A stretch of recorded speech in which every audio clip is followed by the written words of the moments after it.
Yeah. So thanks for joining, guys. I really appreciate you taking the time, like I said, to be interviewed tonight and to give your presentation. I know, it's going to be great for our members to hear more about Moose Mountain and what trails you guys look after. And yeah, so Annette and Anne-Marie, if you guys want to go ahead with your presentation, that'd be awesome. You're muted, Annette. I'll share a screen, a little presentation here.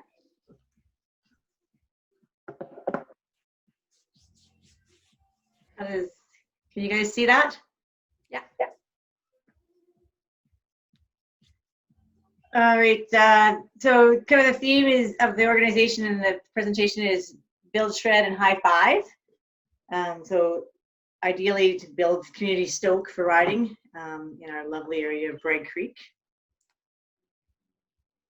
With that, we've got kind of all the aspects of trails, including the environment, community, fundraising, and government. So all those pieces have to come together in order for us to get trails.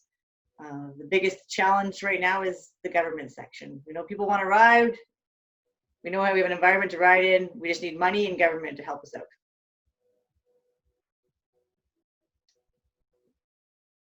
Anne-Marie? Yeah, so a little bit of an introduction about who MBTS is. We basically are a nonprofit society dedicated to the accessibility of trails and support of biking at the Moose Mountain and surrounded area. Our mission is to advocate, develop, and maintain mountain biking trails and to promote fun, active, environmental, responsible community involvement. So, which translate to build, shred, and high five. So lots of fun. We're around about 700 members annually. And there's a lot of events coming along that with trail maintenance that we held every year. We're now reached our 10-year history. So that's pretty amazing with like 40K of trails that we have all around the area. And we're working already on adding another 30 kilometers. So very, very exciting plan coming up in the future. So we're really stoked for that. History with MBTS, which stands for Moose Mountain Bike Trail Society, Mountain Bike Trail Society, sorry. So 1999 was our very first trail, which is Special K. It was there kind of before that was the secret initial trail. And then we've had trails continue to grow since then as popularity grows and trails and the enthusiasm to build trails also continues until 2003, and then we got shut down. So that kind of put us in a little bit of limbo of where we were for a few years. And then we had lots of discussions with parks to get them back open, to get kind of 3 sanctioned trails out there. And then of course we had some flooding in that time period as well. And then we also got shut down again in 2017 with illegal building-ish on the Prairie Mountain side, which is the other side of Moose to the west. So kind of since 17, there's been lots of back and forth with government to adopt these Prairie Mountain trails and continuing working to get future trails and the existing trails sanctioned and just to get a whole bike network going on out there. There's been lots of work from a great number of volunteers, both on the ground and within government meetings. And then last year we broke ground on the new Flow Trail, which is a jump trail off of the Moose Mountain Road at the 2K mark. And that's still in progress. Obviously big jump trails cost lots of dollars, so we're still continuing to fundraise for that. And at the same time, still continuing to repair and build and work on the existing trails and try to get sanctioning and approval for new trails.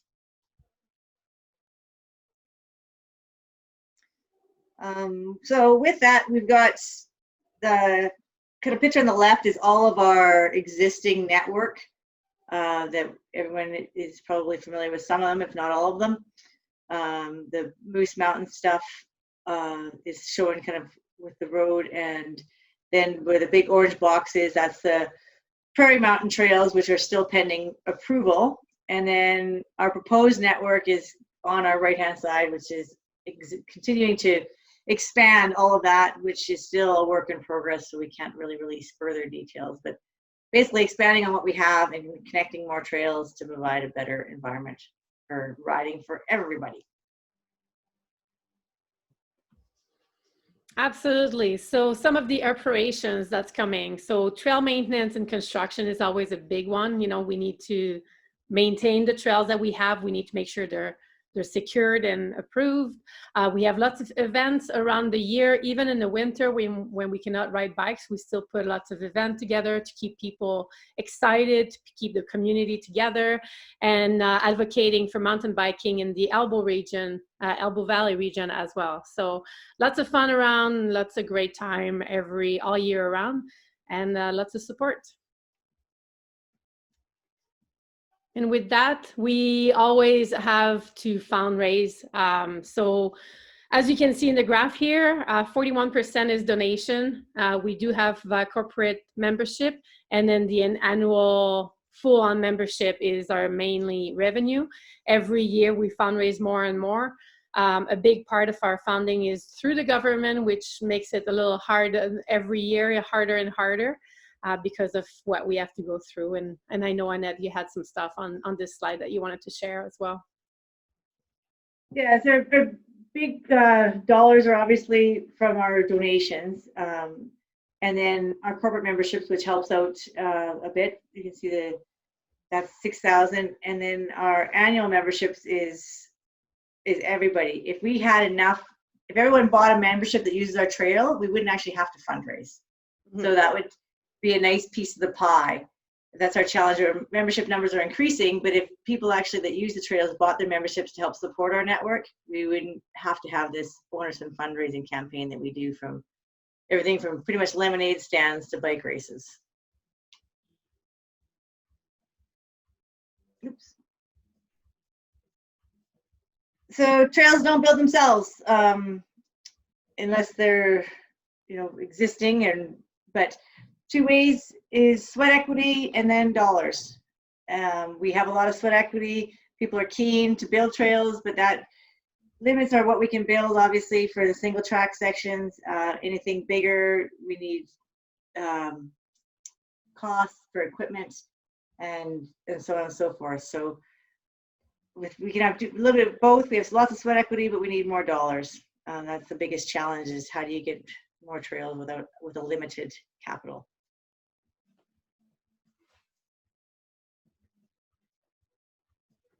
So that brings us with some challenge, right? Is keeping a community of 5,000 riders to be engaged and willing to continue to support and enhance our expanded the network. Fundraising, like Annette mentioned. I do want to share quickly, I'm going to bring it up now, but I can put it up probably on the post somewhere. We have different ways to fundraise. It's not just membership, even though that helps a lot, because all those 5,000 riders, most of them use Bragg Creek, they use Moose Mountain and all our trail systems. So yes, having everybody to support what we're working to make sure we have trails is one great way. But with the COVID and everything happening, there's a website called Skip the Depot, where you can actually get all your recycling from home pickup, and like all your bottles, and the money would go directly to MBTS. So that's a very, very simple way for, Spin Sisters or anybody that with, again, works and no working can still contribute and feel good about giving back by giving your bottles to a charity. And when you use this Skip the Depot, you can ask them to give that money to the Moose Mountain Bike Trail Society, so MBTS. To actually get it up. So you do need to sign up get it all set up. I can walk anybody through it at some point if people want to know more how they can donate on top of a membership or behind, or however it works for them.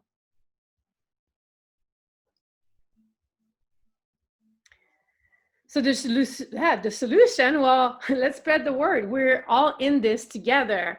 The beauty with our trails and everything and all the growth is you have to remember that as we all grow this together, all it takes is one bad riders that's going, like, let's say right now when the trails are not dry and they're not ready and we haven't had a chance to even take a look of what we need to maintain to actually shut us down or to cause more damage than working all together. So, the trail, our maintenance, and we're really fighting hard to continue like any public aspect, access to it, and to develop new places and new trails. So we definitely have to continue growing where the members take the ownership about it and really make sure that when they see something, they either report it or if they can fix it as they go, or let us know what we need to do. Like,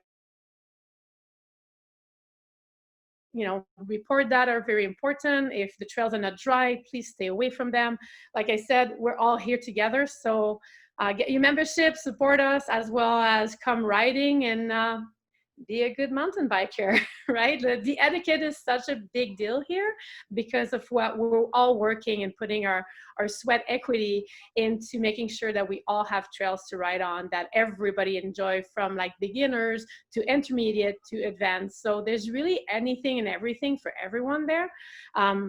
As I was gonna bring a quick point that my son started riding when he was 5, and it was really amazing to see some of the trails that's been built since that, younger kids can even grow with Family Guy and just different places that we can bring family to.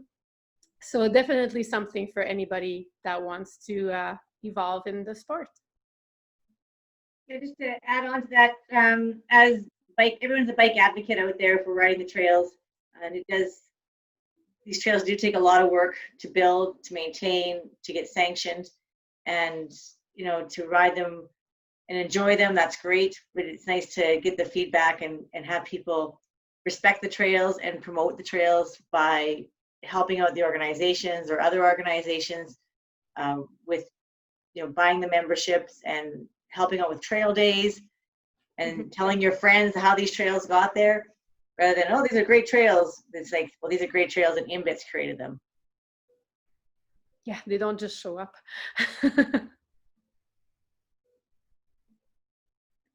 So inclusivity, social media is obviously a huge deal to spreading the word. That's how we get trail awareness out there, whether the trails are wet. And then just kind of a interesting side note is our population or membership population by gender is roughly kind of 20 to 22% female and steadily growing a little bit. So obviously more women with more stoke out there, which is great. We're seeing that around, even within our executive, on trail days, on our toonie races that we have. There's a ladies enduro rides that Anne-Marie can add to. And then a big event called the Moose Duro, which Laura and Jeff organize, and that's every year we see tons of women, and the Moose Duro sells out too. So it's great to have these numbers increase every year and even more women out there. I'm gonna quickly add to what you just said, Annette. The beauty with our toonie race or 5er race now called is it's really for everyone. So with the ladies enduro ride, what we've been doing is the week before, sometimes 2 weeks before, sometimes the week before, depending always on the weather, we try to take some ladies out to do the trail before it's even released on what we're gonna ride, so they can actually get an idea of like what the trail looks like, to be comfortable, if they want to work on like some techniques on how to race. And then the race itself, we call it a toonie race. It's just a fun time to get together. Yes, there's always going to be some competitor people, but if you just come to hang out, it's super fun. It's very inexpensive that way. And it's a great way to meet other people that likes the same sports. And we would love to see more ladies, which is why we're putting the ladies before those races, so people can actually, the ladies can actually come and take a look of how to ride or what is going to be, so to see if they're comfortable.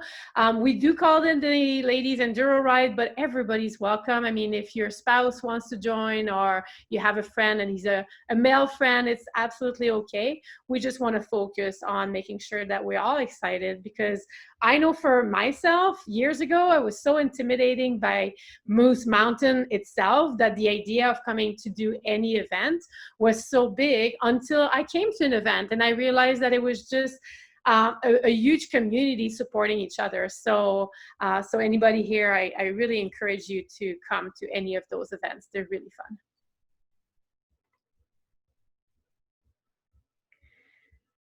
So how can you guys get involved? Well, Membership? What else? Donations? You can volunteer, trail days, events, and spreading the word. Tell all your friends how cool Moose is. Tell other friends how cool bikes are. Get more people out riding and get more people buying memberships. Yeah, more trails, better access for more high five. Right? And there's definitely lots of resources. You can get your membership just directly on the website. Go to MMBTS.com, which is mbits.com for membership. There's Trail Forks that have the donation box. There's, like I mentioned earlier, Skip the Depot for donations. So you can sign up there to get your bottles to give as a donation. And then you can share the Facebook, you can, or Instagram, just come and follow us so you can be you know when the trails events or any type of events with MBITS is, and be involved and come and participate. And that's what we got. So Yeah. Any questions, comments? No complaints. There's no room for that. No. I actually have a question about the Trail Forks donation box. I haven't heard of that before. So can one of you guys explain how that works? Or how you can donate? Sure. So there's two different websites there. So Trail Forks has a Trail Karma section for any trail network that's set up online there. And you can just donate through PayPal with your credit card on any trail that you like riding. So like, for example, last fall when I was out in Squamish for a week, I donated $40 to Sorka just through Trail Forks when I was eating breakfast one day. And then we got set up on PayPal last year, so you can do the same thing for MBITS. Donor Box is a similar platform, but it allows for you to set up recurring monthly donations if you want to. So if you want to just an automatic $5 off your credit card every month, you can set it up to do that. And both of them have relatively low fees. They're both set up to support not-for-profits. So the only fee is the PayPal fee. So it's quite affordable, and it gives us a much larger reach than we would otherwise just by taking donations at events. Yeah, that's awesome. Nice. Nice. So I have a few other questions for you guys here. All right, so yeah, the first one here is how long have you guys been biking for, and what is your favorite trail? So Anne-Marie or Annette? I started biking about 12 years ago, actually. I got really involved with more of the downhill side a little bit more in the last 2 years, so I really wanted to increase that. My favorite trail in Alberta? It can be anywhere. Calgary. I find that one really tough to answer because I find I have a lot of fun everywhere I go. Definitely, yeah, right now I cannot think. I really been enjoying Razor's Edge, and I really enjoy going to Moose and ride some of the trails. Like every trail I hit, I find like there's always something that will challenge me, and it's always the people I'm with, not necessarily the trail I'm on. Next person, please. I've been riding since early 90s, if not before then. I was racing in the 90s from the cross-country background, and slowly leaving the dark side, maybe the more adventurous side. Favorite trail? Well, there's they're all different, right? So they've got, Shaft's a nice trail just for something fun. Sure. Just want to enjoy your life, just for a nice, easy, stress-free day. A little bit for everybody. That would be a nice one to. I think everyone enjoys that trail. Nice. That's a good one. What does SHAF stand for, Annette? Super happy and fun trail. Awesome fun trail. Awesome fun trail. There we go. I just spelled it out in my head, and I was missing some letters. It was a loaded question. You're like, SHAF's a trail anyone can enjoy, and it's like that's why it's called SHAF. Yeah. Nice. I see Bryce has a question about when are we going to build a chairlift to be installed. Well, first of all, if Bryce wants to build us one, we can pass it by the government and see if they will let us install it. So how's that for an answer? Okay, how did you guys get involved in Moose Mountain Bike Trail Society? And what is your role at Moose Mountain Bike Trail Society on the executive? Who'd like to go first? I guess I got involved with just riding the trails out there, being out there more regularly with friends that were involved in the trails in the organization, and just getting more involved. I do a lot of the regulatory and environmental work for our sanctionings with government, so that's kind of where I fit in on a technical aspect on the executive. And there's definitely a need for that with more government kind of regulations required. And so I guess just through friends, I guess, and then wanting to give back. Like how, if I ride the trails, what can I do to make this, attainable for everybody? No, fair enough. That's awesome. And Anne-Marie? For me, it started about a year and a half ago. I was approached by our vice president, Joey Reinhardt, who asked me, he says, Anne-Marie, you're always out there like supporting every business. Why don't you look into helping us with the Moose Mountain? You're always like so excited and you're always there. So he asked me to come and take a look of what a meeting would look like and see if it's something that I wanted to take on as a volunteering side. I knew it was a lot of involvement, and it was really hard to say no when you're riding there and you want to give back, and it's such a good group of people that are stoked for the same thing. And my role is membership, and I've been helping with some of the sponsorship as well, but my immediate role was that membership. That's where I started. Right. So we had a question, who maintains the Moose Mountain Road? The road itself? Yeah. Moose Mountain Road, it's actually it's an access road to the well site, so that's maintained by the oil company. Fair enough. So all the graders and all that's done by the oil company. Okay, what stakeholders and land managers do you work with, and how do those relationships work? And Nat, I don't know if you want to take that one. That is definitely an ended question. It's quite involved. I mean, there's lots of stakeholders, obviously, that need to be considered on any kind of trail or any network. The main kind of organization that we're involved with is obviously with parks within government, sustainable resource development, and getting their approval. With that comes everything from make sure we're dotting our I's and crossing our T's for all the environmental considerations, wildlife, vegetation, erosion. That's a big component of the stakeholder of parks, if you wish. But we also need to get buy-in from the other user groups out there. So that's the hikers, the equestrian users, and then the industrial side of things. So Spray Lake Sawmills Association, Spray Lake Sawmills, sorry. And then the oil and gas companies that operate on Moose and Husky, as well as kind of other user groups would be the hunters and just general recreation users. There's a lot of kind of moving components in that. Most of our main consultation, I guess, would be within government, and then the main operators of the road, so the Husky, and then Shell would be the other road access in there. But and do you have any Indigenous consultation? Yes, that's a loaded question right now. There is a component of that. We don't know how that's going to unroll. So for any existing trails that is existing network, it gets grandfathered into the program. But we're leaving that up to government to kind of give us direction of how that needs to proceed. That's a lot of work. And if government wants us to do that for a small organization to take consultation on is huge. Yeah. So we're leaving that to government to determine how that's going to unfold. And that's for the prairie? For everything, for any new trail within. Any new trail as well, yeah.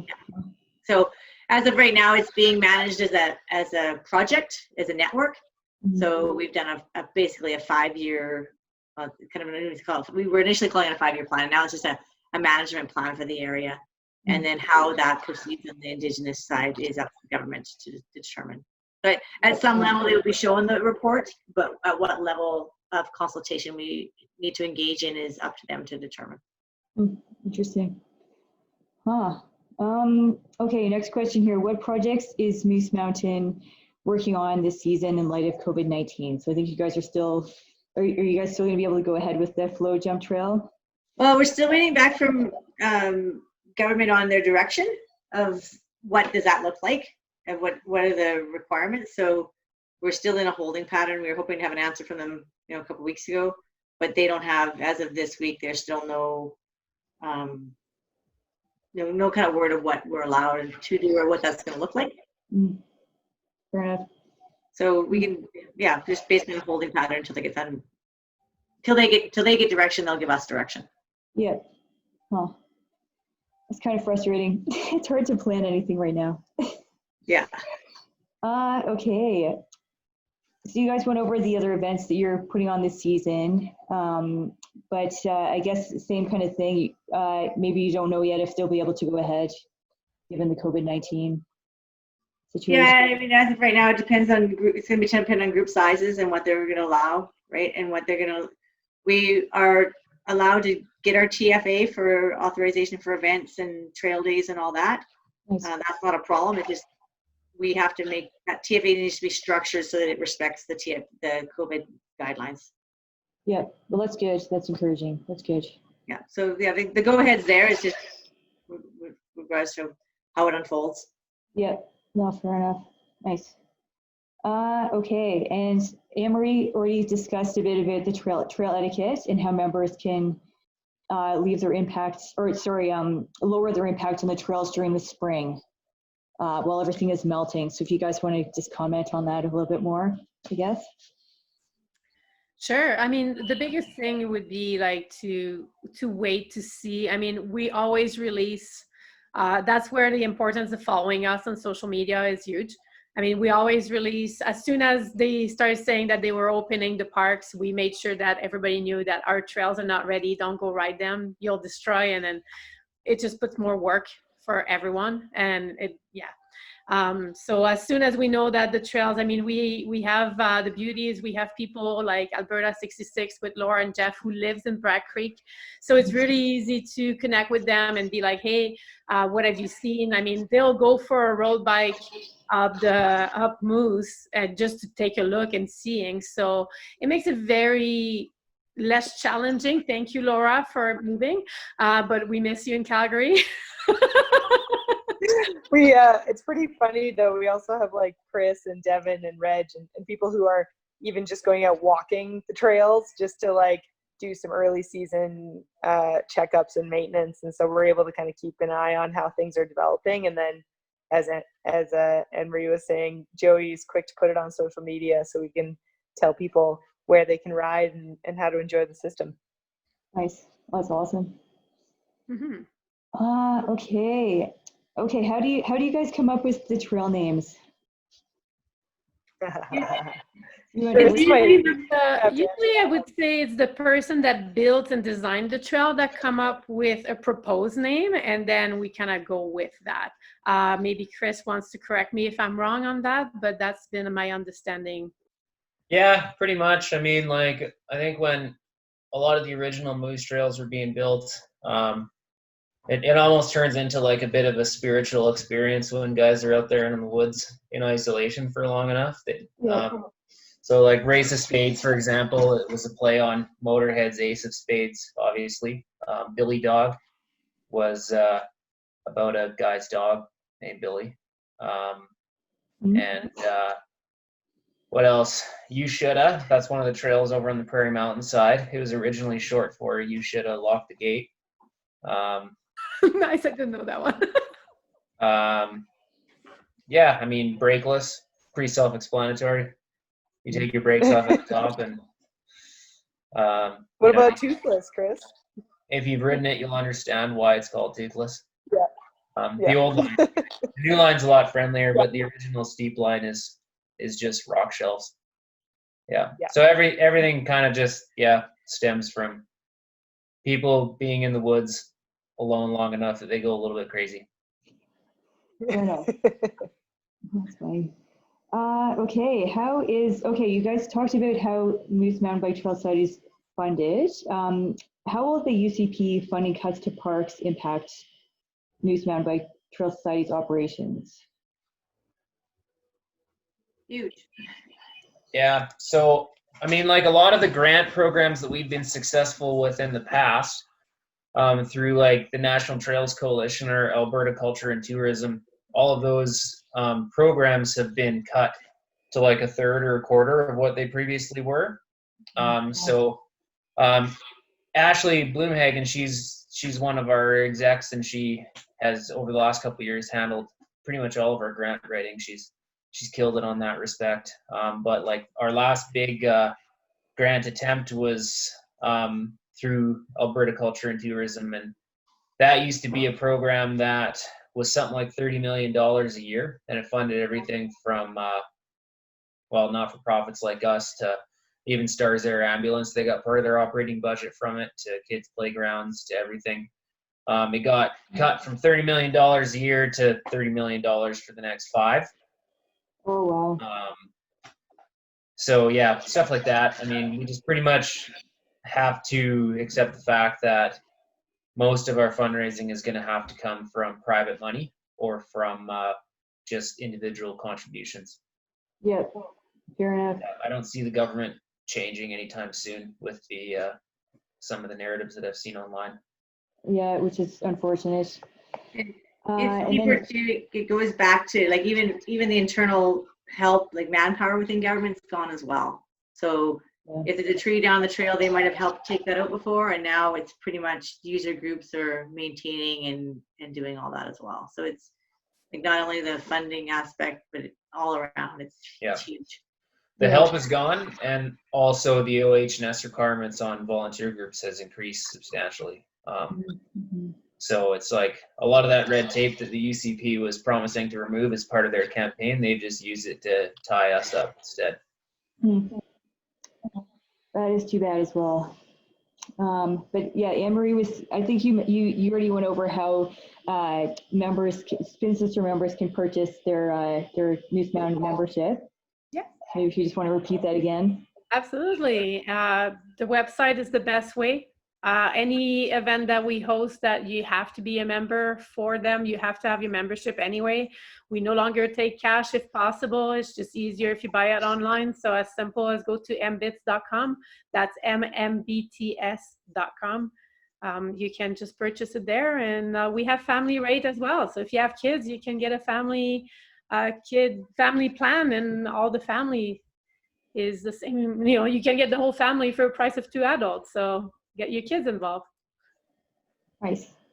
Okay, so my next question here is, can you guys comment on the way trails are supported and funded in BC, which has allowed the development of tourism dollars to numerous locations due to development of mountain bike trails, such locations as Squamish, Fernie, and Whistler, and how can Alberta do the same thing in Bragg Creek, Canmore, and Crow's Nest?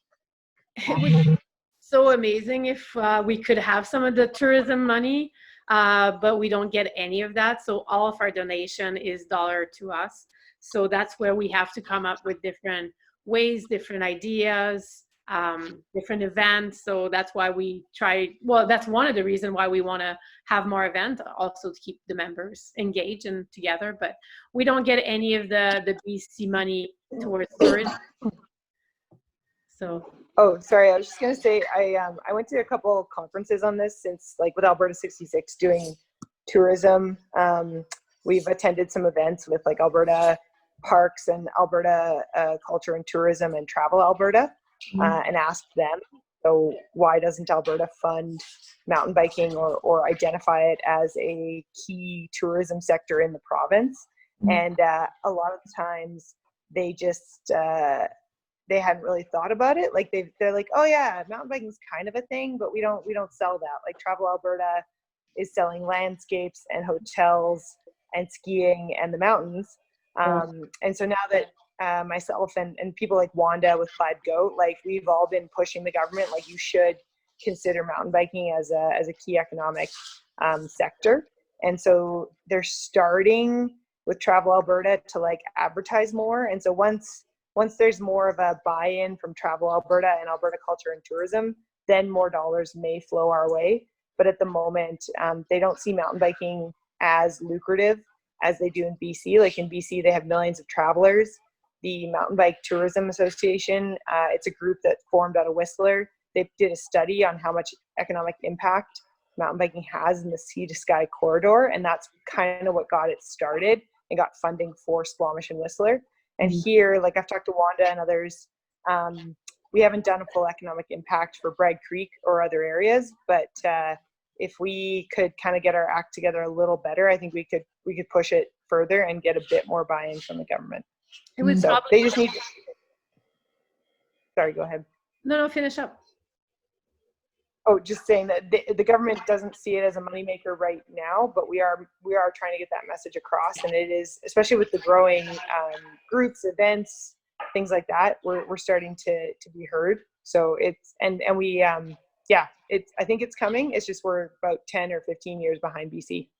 Yeah, and I think they're hopefully more open to ways to diversify the economy as well. Yeah, Totally. And I know that Anne-Marie would know about this, but Travel Alberta, we had kind of been telling them like, hey, you should have more mountain biking in your footage. And so just this last winter, they incorporated fat biking into one of their upcoming Travel Alberta winter programs. So I know Anne-Marie had applied to bike in it, and then Jeff managed to get her a spot in it. So anyways, they're starting to incorporate images, which is step one towards them getting more involved. It takes years, right, for them to realize. Like the thing with BC is that they have parks as well. Like how many parks do we have in Alberta, and even the parks that we do have in Alberta, they're not, like the World Cup, or they're nothing quite big yet. So totally. I was gonna make a joke with, if Bryce is still listening, Callan, let him know that we are excited for him to build us a chairlift. Because and that's just it. It's like people go to Whistler, people go to Silver Star. So there's a lot more happening. While on our side, it's all like drivers driving to the trails. So it's not as seen yet, unfortunately, even though it's growing like crazy. Yeah, well, yeah, I'm sure some of you guys heard about the Kananaskis Gravity Park. It didn't go ahead. Yeah, which is too bad. But anyway, that would have been fun. Maybe in the future, though, right? Right. Okay, where's the next question here? All right. Okay, how do you guys feel about the advent of free ride mountain biking and peak bagging and bike packing?